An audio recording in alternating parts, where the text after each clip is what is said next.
It's time for the Detroit Lions Podcast Quick Takes Show. It's a quick look at this week's Detroit Lions news. And now your hosts, Chris and Jeff the Riz Risden. Hey, howdy ho, Lions fans. How you doing? This is episode 189 of the Detroit Lions Podcast. With me is my good friend and co-host, the Riz, for Quick Takes. How you doing, brother? I am doing great. It is wonderful to be with you on a lovely Friday afternoon. I love these little Friday sojourns that we have. That hair of yours is just, I mean, if it was like half a decade ago, I'd say it's on fleek, buddy. There you go. It's quite the man. Desperate needed to seeing my guy Kenny the barber to help me out and refresh my enthusiasm. He's a Chicago Bears fan, so oh, my place. So I've been going somewhere else lately. I was going to say that's how that happened. Yeah, exactly. But you know, Kenny does the best job. So if you're in West Michigan, look up my guy Kenny Wells. He'll take care of you. All right. But he'll also talk your Bears at your off. So that's a definite downside. Yeah, I'm a candidate for gel patrol today, but whatever. Had to show my face at work. You know, sometimes you got to go in. So, all right, we got a good show today. We're going to talk about offensive coordinator candidates for the Lions, and we're going to take a look also at this game ahead against the Cards, and maybe a little bit of talk about where we want to end up and where we might end up in the draft. So, got a lot of good topics here for our Quick Takes episode. Riz, you ready to go, my man? Let's do it. Let's kick this off and break it down. All right. You know, we like to do it a little smoother and easier on Friday. So hopefully you guys are still enjoying it. Got to talk about the first thing first. Who brings us the show? It's our friends at Fanatics, right? And they're such great guys. They want you to support them, but they don't want you to support them by going right to their website, do they? No, they want to give us a chunk of that sale. They don't want to just keep all that profit for themselves. They think it's obscene. They're givers, Chris. Yes. They give to us. And it's the giving season, right, Riz? Absolutely. Riz was just talking. He wants you guys to give him a Quandre Diggs jersey this year, and I'm looking for a good PlayStation 4. So when we talk about the next sponsor, you can get the PlayStation 4. But hey, Riz in his Diggs jersey, how do you do that? You just show up at Detroit Lions Podcast, click on the Fanatics link, and go buy whatever you want. You can probably get some stuff for your friends and family too. They enjoy that kind of stuff. You got toasters. You know, they don't have the Lions hot tub there yet, but we will certainly work to get that on. We are working on that. The hot tub toaster party 2018 is almost here. Might even have some shirts around that. But anyway, yeah, check it out. Go to I want one. I want a shirt. I want a shirt. For real. Head on over to DetroitLionsPodcast.com, click on that Fanatics link, and hook yourself and all your family and friends up with great Lions, Red Wings, Pistons, whatever sporting merchandise you're looking for. That's the way to do it, and they give us a kickback if you click there through our site, and it's a great way to support the show. It's the giving season. Get Riz his Diggs jersey. He's looking forward to supporting his man. I really do like Quandre Diggs. That's a good choice. I like that. And I think the funniest part would be the two of you standing next to each other, because he'd probably come up to your waist. Yeah, he's about 5'10", and I'm a little bigger than that. 6'19". Actually, if you're really looking for it, I wore number 19 when I played volleyball. That's Kenny Galladay's number. So I did. So that would be appropriate as well, because I have like 4 jerseys in my repertoire that have number 19 on it. I'd like to get into your repertoire, but we'll leave that to another conversation. All right, let's talk about offensive. I'll keep my closet doors closed there, buddy. Speaking of offensive, let's talk about offensive coordinators. All right, so we talked a little bit last week about the possibilities at OC for the Lions, and one of the things we talked about was not really trimming the cooter till the end of the year. And you're going to keep him around and say, hey, you know, well, there's no sense. There's nobody going to get to replace him. No. Something happened, though, and we talked about it with Case on Tuesday, and I know you probably heard the bit of the conversation when you were listening, Riz. One of the things that came up was this whole Cleveland Browns thing. And when you get to change the dude calling the plays, and the playbook it's still the same book. Maybe they made some formation changes, right? We talked about that, but it's a different guy. The other thing that sparked it, okay, was in this Rams game, when in the third quarter, when Cooter went off of the Cooter script and he did something completely different, which was like Taylor Decker catching a touchdown, yeah, and snapping the ball with 14 seconds left on the play clock, and doing something. It can be done. Yeah. I had no idea. The formula has always been blunt up the middle, bubble screen or screen to Riddick, and then a short 4-yard pass on third down, and then we punt. Right? I mean, that's right. The standard JVC move. when we saw him work a little bit of magic, get a little creative there, we saw that the playbook can work, and it does work, and there's some good plays in there. The question is now, if we blow out Jim Bob Cooter, can we win with his playbook but without him? Because we can point to the play calling very specifically as a significant holder back or a thing that's holding back this offense. Why not? Why not try out Godsey with that playbook and see what he does? I mean, if he does better than Cooter, it doesn't mean he can be the OC, right? Because there's a whole other level of responsibility there. But, I mean, our special teams is better without a coach, too. So I'll let you kind of take that and go. That's actually true. Funny how that works. Yeah. And you know, I thought more about it as somebody, you know, I do cover the Browns as well. And it really is revolutionary how much Freddie Kitchens, their offensive coordinator, who never had any experience calling plays other than their 4th preseason game this year, running basically the same playbook, but just tweaking things, finding the plays that Baker Mayfield, their quarterback, liked and did better. Let's do more of those things. That doesn't seem to be something that Cooter is all that familiar with, or Matthew Stafford has a delusional sense of what he does well and what he doesn't. Ooh, that's a different problem. That is a different problem, and I'm more inclined to believe that the former is the problem and not the latter. Yeah, I mean, because you're looking, and I saw it on Twitter, but I was doing, somebody was making some quarterback comparisons. I said that Stafford's probably a top 7 quarterback in the NFL. And someone will say, no, Patrick Mahomes and some other guys. I'm like, look, Mahomes is in his first year. You can't make that comparison yet. It's way too early. And face it, he wasn't dropped into an 0-16 team, right, when he started. So we'll stop there. But Matthew Stafford has had every year, other than his first 2 years when he was injured, 4,000 yards and passing at minimum every year.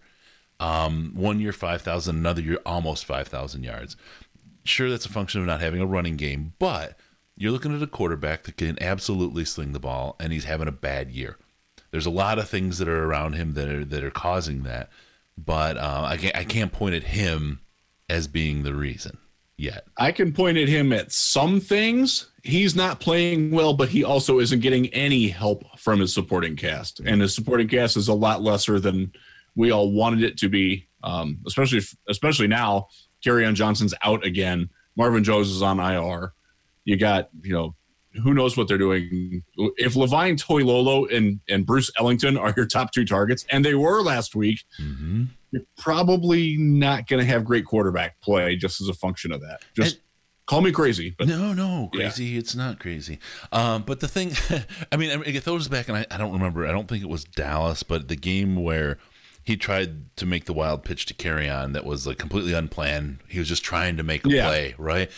His mistakes are magnified just because he has no playmakers around him. You look at when Aaron Rodgers tries to improvise like that, and I'm not knocking on Kerryon, right? Don't take it wrong. But he doesn't have a pair of stone mitts that he's improvising with, right?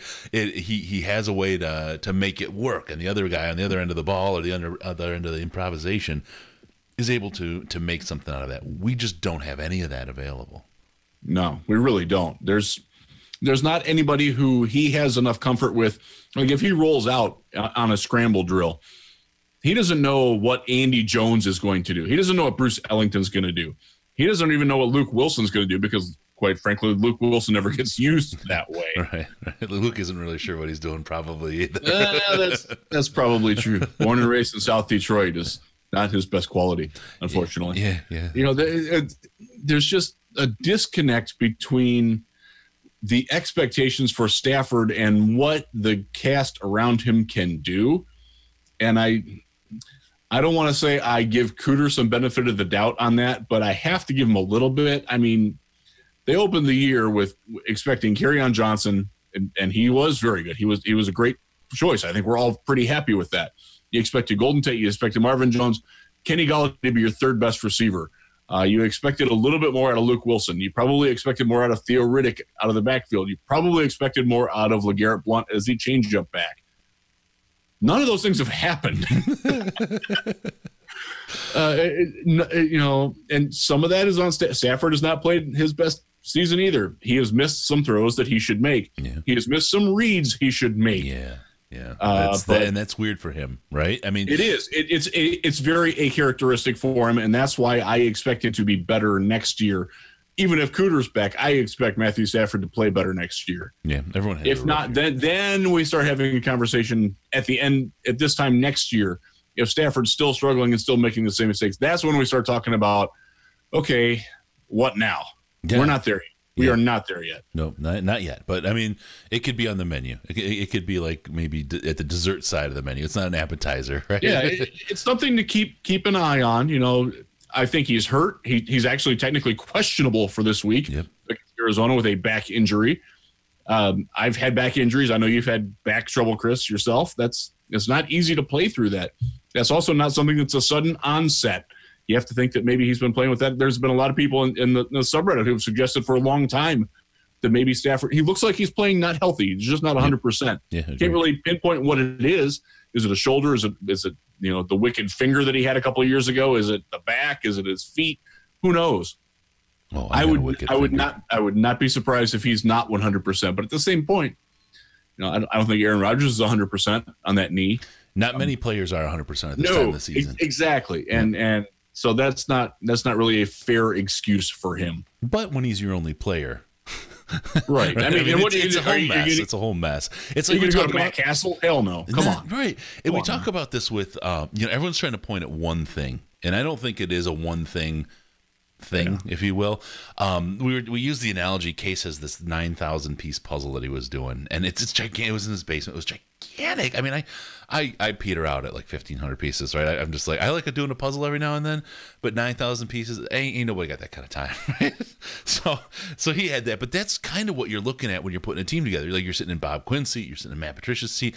There are that many pieces that you're trying to make fit, and if one guy gets hurt, the picture isn't complete without him. So how do you find a piece that'll fit there that's maybe different than that one, or how do you at least fill in the picture without having that piece? And I'm not going to stretch the metaphor anymore, but that's kind of the situation here. Now, let me pose a question to you because we want to get back to the offensive coordinators here, but one piece of conspiracy that we threw out there we were going to play the X-Files theme actually for this. When Bob Quinn traded away Golden Tate, there was only like 4 home games left. And one of the things, and one of them was the Thanksgiving game, it's going to take time for people to figure out what's going on. There wasn't a lot of risk of that kind of home situation.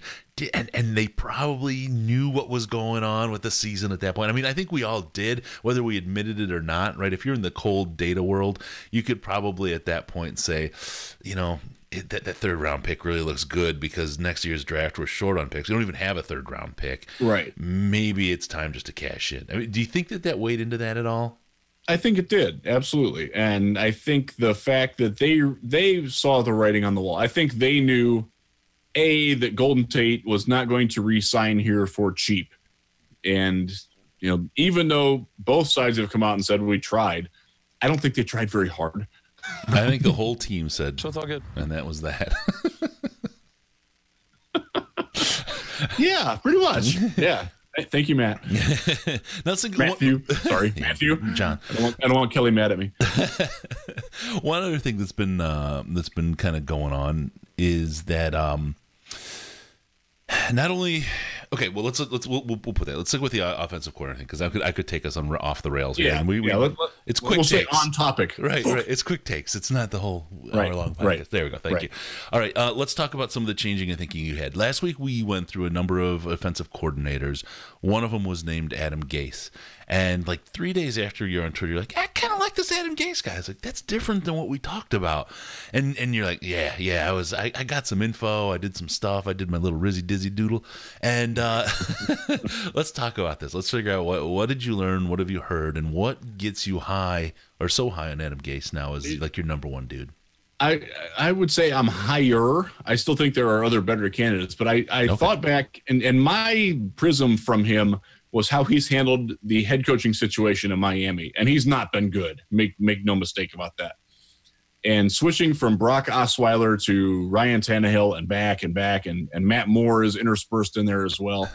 None of those guys are as good as Matthew Stafford. None. Or Blake Bortles. Oh, please.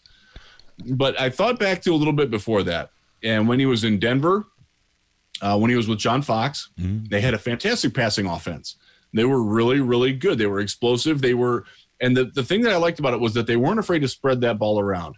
They found the man. Now, some of that is having Peyton Manning as your quarterback. Sure. That helps. I mean, that can't be taken away from it. But I thought back to his Lions time, and he was with the Lions from, 2003. Primarily there in the Joey years, but also into the Dano years a little bit.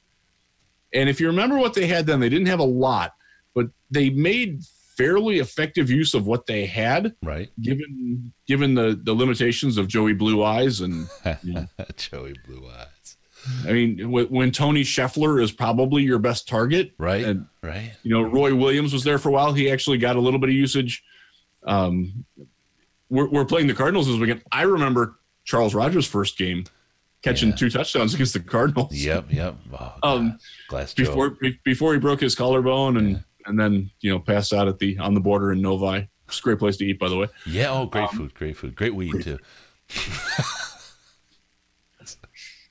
That's legal here now, though. It became legal here yesterday. I only say that starting yesterday. Right.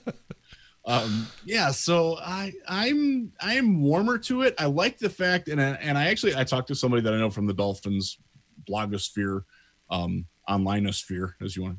That's not word. Dolphinsphere. Dolphinsphere. Thank you very much. I'm good at that. I can coin. You are good at that. Time. That's good. It's like get the BS fan and just let it start blowing. Right. I got that. Yeah. Very good. And he said that Gase was a lot more like Mike Martz than he has ever shown. Wow. And Martz, I believe, was the coordinator here when he was here for at least part of the time. Sure, yeah. And that's interesting to me because I like what Cooter did initially with Stafford in terms of scaling him back and making it like, okay, let's be more responsible. Let's not throw 22 interceptions with our 44 touchdowns. Right. Let's get your completion percentage up over 60%. Let's get the ball out a little quicker. Let's not have every play designed to score a touchdown, which is Mike Martz's famous quote, where he actually did say that. Right. He doesn't have a play for 3rd and 1. It's going for a touchdown. That was his big failing. Yeah. But there is something to be said for being more aggressive and taking more shots, and that is Mike Martz in a nutshell. That is not something that Jim Bob Cooter has embraced, and it's something that Matt Stafford does very well. Where's Matthew Stafford at his best? Throwing down the field, finding tight windows, fitting the ball in against single coverage to a receiver who might be covered. Yeah. I think we'd all agree that's where he's at his best. Mm-hmm, mm-hmm. And Jim Bob Cooter is getting good at getting through tight windows too, but that's a difference. Sorry. I can't let that one go. I don't know why. In his underwear. At least he wasn't naked in a Wendy's drive-thru. Almost, yeah. Almost. We have fun with our Lions coaches, don't we? Bloody. Well, the Lions all together, the analingus in the damn parking lot. What the hell is wrong with us? What happened? I used to love Detroit. When you get late in the season and you're 4-8 and there ain't nothing to play for, you got to do something to entertain yourself. Oh man, that's what this another. This is the treachery. The best part is we're going to Buffalo next week, and Buffalo, they know how to do it. Yeah, they do. That'll be fun. You spent a lot of time indoors in Buffalo. All right, so Adam Gase, that's interesting stuff. Yeah, so I he's still not. I haven't officially made my priority choices like I did last year with the head coach. Where was Mike Vrabel looked great last night. Thank you very much. Yeah. But Gase is in the running for that. He is above Mike McCarthy. I'll put it that way. Although I think McCarthy's going to get a head coaching job somewhere else. I do too. I would. I'm not sure it's Cleveland either. I think it might be somewhere else. We'll see on that. I don't know, but I don't know that I want Mike McCarthy as an offensive coordinator. Even if he wasn't going to be a head coach, I don't know that. Right. I don't know. I mean, the way he used their running backs this year, his obsession with not using Aaron Jones and instead using Jamal Williams, right, sort of like using LeGarrette Blount instead of Kerryon Johnson. It's very akin to that. First down. Yeah. Enough of that. We've moved on past that. Okay. And we've been made privy to information that people were rolling their eyes in the Packers huddle led by Aaron Rodgers. As far back as 2010 at what McCarthy was calling. So, yeah. Ooh, that's crazy. All right. Oof. So let me ask you one more thing about Gase. I think his head coaching experience helps him as an offensive coordinator. I think Matt Patricia wants an executive kind of leader in that role that can totally own the offense. I don't think the role that he put Cooter in this year was just giving him enough rope to hang himself with his play calling and so on.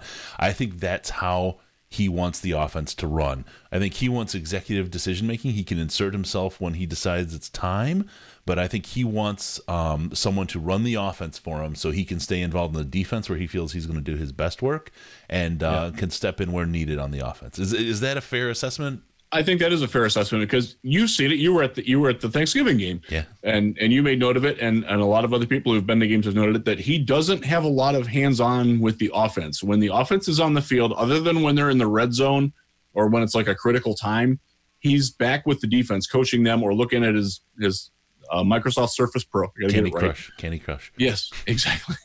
And looking at whatever is on that thing, Faye Reagan videos. I don't know. Just thought. I'm just thinking it has to do with food. It's got to be Candy Crush. Candy Crush, yeah. I made a fat joke.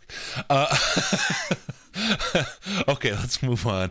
Hey, we talked about getting rid of that jersey. Let's not forget about me. I like stuff for the holidays too. PlayStation 4, right, Riz? I mean, I'm the perfect guy for it. You are. Now, your son games all the time, right? Yeah, he does. He's insane. Yeah. But he won't let you on his deal. You got to get your own. Exactly. So if you want to get me a gift, or if you're just going to be selfish and treat your family and friends to gifts, that's fine, whatever. But roll on over to DetroitLionsPodcast.com, click on the Amazon link, and use that to buy all of your holiday goods. I don't know if they deliver booze, but it's worth trying. They will not in Michigan, unfortunately. I don't know about other states, but in Michigan and in Texas, they don't deliver booze. We're going to get hooked up with, what is it, Saucy? I'm going to get hooked up with Saucy app as a sponsor. Nice. We would probably both get very rich off of that. All right. Anyway, DetroitLionsPodcast.com. Click on the Amazon link and let them give us a kickback. Don't let them steal all that profit. They'll take care of the show. Great way to help the show by doing something you're going to do anyway. And what a great way to think of your friends at the podcast on the holidays. So, all right, we get through that. Let's talk a little bit. There's two topics that are somewhat related here. First, let's talk about the Lions at the Cards. Now, if we think about this, if the Lions win out, there's a very, very good chance they grab a wild card spot. And if you look at the no, oh my God, hold your sides in. Hold on. If you look at who they're playing, think about this. They've got the Cards, they've got the Bills, they've got the Packers. The one game but it's at home. The one game at home still is the Vikings. This is a Lions move. I'm telling you right now, 8-8. Ruin your draft position and get smoked at the wild card round. It's the worst of all worlds, really, except you made the playoffs. Oh, I am someone the cards in that and through that filter. Oh, now I am someone, I believe in building momentum for the following season. I really do. I don't believe you should ever try to lose any game. Having said that, this is a game that the Lions would have to try to lose to the Cardinals. I know they beat the Packers last week. That was the Packers realizing, oh my God, we can get rid of McCarthy. Let's do this. Let's make it happen. Yeah. Don't think for a second that isn't what happened there. That was at home too, wasn't it? It was in Green Bay. I'm like, God, if we lose to that team at home, McCarthy's gone. Yeah. Ding, ding, ding, ding, ding. That's how that happened. And I will tell you that my colleague at the Packers Wire believes that's what happened too. Yeah. So that now they're last in first downs. They're last in yards per game by like 65 yards a game. They gain less than everybody else. They're like 100 yards less than the Lions per game. Think about that for a minute. Wow. That's a team with David Johnson, Larry Fitzgerald, and a bunch of guys you've never heard of being thrown to by Josh Rosen, who is probably the least capable of the rookie quarterbacks outside of Lamar Jackson throwing the football. It really sounds like weird. The Lions are built to play this team. They are. This is a team, and the other thing, they don't stop the run well. Right. And from what we've seen from LeGarrette Blount, when LeGarrette Blount doesn't have to share with Kerryon Johnson, he gets to where, okay, now we see why the Lions really like this guy. Right. He's been really good the last 2 weeks for being LeGarrette Blount. I think we're all happy with how well he's played. Yeah. He could have a big week again. They have one guy who can rush the passer, Chandler Jones. Not a big worry about their linebacking core. They're struggling with a rookie coach of their own who has made a lot of the same rookie mistakes that Matt Patricia. This is a game the Lions should win. They are favored to win on the road by 3 points. That line has gone up, believe it or not. And you're already giving away 3 as a visiting team, right? The home team automatically gets 3 off the top. Wow. That's how bad the Cardinals are. So if you're one of the people that thinks, okay, let's build some momentum for next year. Let's get some positive energy into the building. Let's look forward. This is a game that you want the Lions to win because if they lose this, it will be devastating to the psyche of the players in that team. They will realize, oh my God, we're terrible. Okay, interject. Please. I'm going to take the hot tub off the screen. I mean, we've got the hot tub and the toaster here. I'm going to take the hot tub off. It's not hot tub time. We've got the toaster still, just by our record. But from what you're talking about, I think we can take the hot tub off. We've got an opportunity here. Yes. I expect the Lions to win. I will be rooting for them to win. I will be disappointed probably beyond what I've been disappointed anytime this year other than maybe the first game, especially after the Diggs pick 6. Yeah.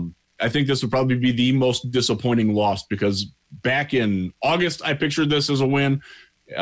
And nothing I've seen from the Cardinals, and I've only had the opportunity to watch their games probably 3 or 4 times. One of them was against the 49ers, which doesn't really count because they're terrible too. Hey, weren't you carrying one of the gambler houses as a sponsor? You still doing that? I am not. I was with Bet Online AG. They're still good people, nice people, but not with them anymore. Okay, well, we got a question from Teddy if he should take the Lions at -3. I would absolutely take the Lions with -3, and I would bet on the under because I don't think there's going to be a lot of scoring, but I think there will be enough that the Lions. And keep this in mind that the Cardinals just changed their kickers.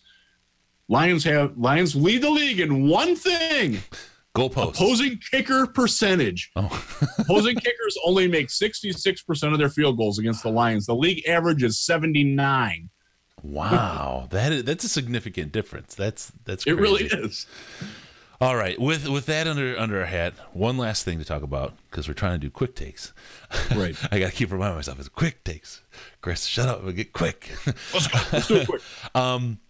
We got the Packers. We're battling with the Packers. If we'd have started the season by saying the Lions are going to beat the Packers this year, they're going to finish ahead of the Packers in division this year, people would be like, yes, right? I mean, it could happen.